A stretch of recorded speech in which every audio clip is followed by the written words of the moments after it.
This episode is brought to you by Progressive Insurance.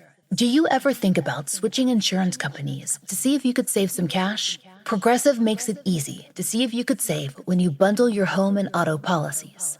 Try it at Progressive.com. Progressive Casualty Insurance Company and Affiliates. Potential savings will vary. Not available in all states.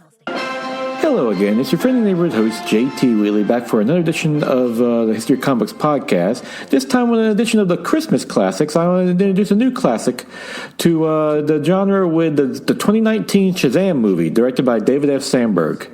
This is just a great adaptation of the Captain Marvel, Shazam comic books from DC Comics, and it's honestly, of all the Snyderverse movies that came out, this is the best one. Because it really had the most fun. In many ways, it's the most true to the comic. Of course, the story is pretty simple. It's basically a young kid, Billy Batson, an orphan who's trying to find his mom in Philadelphia, ends up getting the powers of Shazam, which allows him to be turned into an adult superhero. But they play out that ring brilliantly, especially with Zachary Levi, who really does act like a big kid in an adult body. And there are a lot of like little tributes there too. David Sandberg, who's probably best known for the Annabelle movies, does a great job with this movie. And he does some great superhero action, but also some nice nods to the concept of a kid turning into an adult. There's nice versions of great classics like Big, of course, in the mall scene.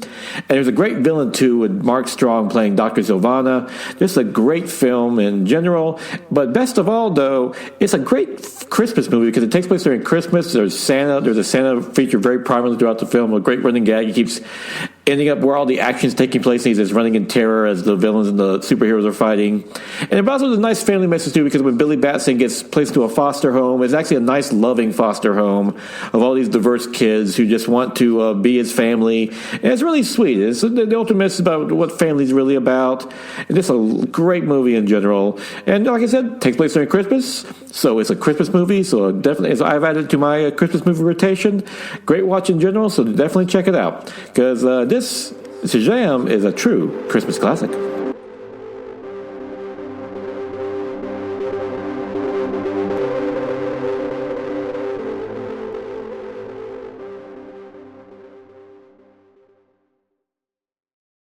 And now is December 18th, 2025, time for the favorite comic of the week. G.I. Joe number 16 by Joshua Williamson and Tom Riley, which continues the Dreadnought War as both Duke and Cobra Commander are held captive by the Dreadnoughts, who actually give Duke an offer to get away, but he's not willing to take it because he wants Cobra Commander for himself to interrogate. Meanwhile, Destro's plan to take over Cobra doesn't go quite as he hoped, as the G.I. Joes are not exactly falling for his ploy. This is just another great issue, a lot of great twists and turns. It also really starts to integrate the Transformer and G.I. Joe universes together with the Energon, Autobots, and so forth. There's, of course, a great variant cover where you see Clutch and Hound together, and it's very much worth reading, and some revelations also made in this issue as well. And the art by Tom Riley is fantastic. Once again, it's a perfect mix of being cartoony, but also gritty, especially with how they really mess up Duke and Cobra Commander in this as they're literally fighting for their lives.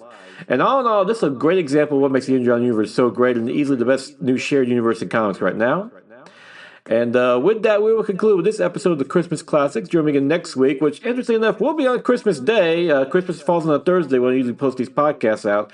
I will have one episode ready to go, probably their archive edition of Christmas Classics. But I was going to warn you now, I probably will not be having a new comic book this week because, despite being a longtime comic book fan, new comic day falls on Christmas Eve, and that's kind of a busy day for me and a lot of people, so I might not be able to make it to the comic book store if even my comic store is open and by the time I'm able to get off work, but we'll see.